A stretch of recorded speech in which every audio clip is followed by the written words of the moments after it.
Shalom Bracha, on a pu étudier aujourd'hui la Mishnah dans Inched Baba Metzia, avec le cas du Socher, celui qui a loué donc une para pour le Olicha Babika, et finalement il l'a amené dans la montagne. Sur ça, la Mishnah elle dit Im Ichlika Chayav, si elle a glissé, alors là il est Chayav, parce qu'une montagne c'est beaucoup plus dangereux au niveau des descentes et des pentes qu'il puisse y avoir. Donc là il est Chayav par rapport à une vallée.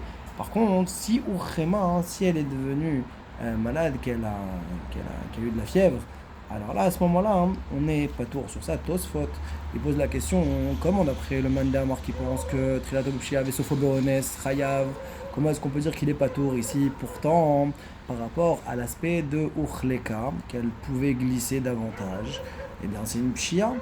Et ici, on nous a déjà appris que Trilato B'Shia avait Sophobones.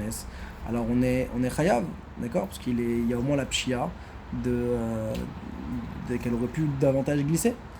Alors sur ça, il répond Tosfot en disant que tout ce qu'on est chayav dans Trilato B'Shia Soveones, c'est seulement s'il y a un lien de dépendance qui existe entre le ones d'une certaine manière avec la pshia. Que si jamais il n'y avait pas eu cette pshia là, même si c'est de façon indirecte, mais qu'on peut comprendre qu'il y a un lien, alors à ce moment-là, on dira Trilato B'Shia Soveones chayav.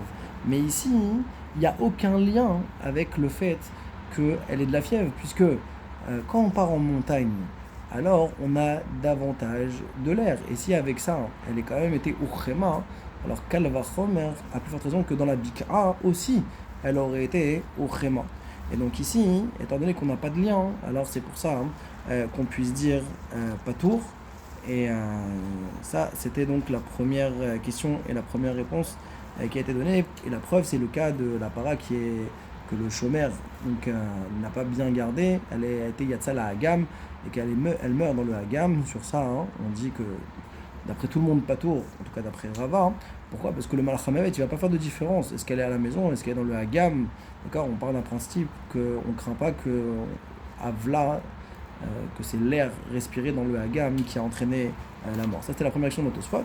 Deuxième question que Tosfot il a posée, c'est à partir de la Gemara de Edro, celui qui a délaissé, le chômeur qui a délaissé son troupeau, et qui est parti en ville, et qu'il y a un lion qui est venu et qui a été doré. Sur ça, on a dit que c'était patour. Alors, sur ça, Abaye il va objecter, mais pourtant c'est Trilato B'Shia et Sophote Berones. Alors là-bas on dit, mais comment il a pu venir objecter d'après Tosfot, étant donné qu'on a donné une règle que quand il n'y a pas de lien entre le Honès et la Pshia, alors on n'est pas tour. Alors quelle est l'objection d'Abaye? Alors sur ça, Tosfot va dire plusieurs réponses. Que pour Abaye, il faut dire ici que réellement il y a une responsabilité à travers la Pshia. Alors comme par exemple que si jamais il était présent, peut-être que le lion se serait enfui, peut-être qu'il aurait réussi à frapper le lion.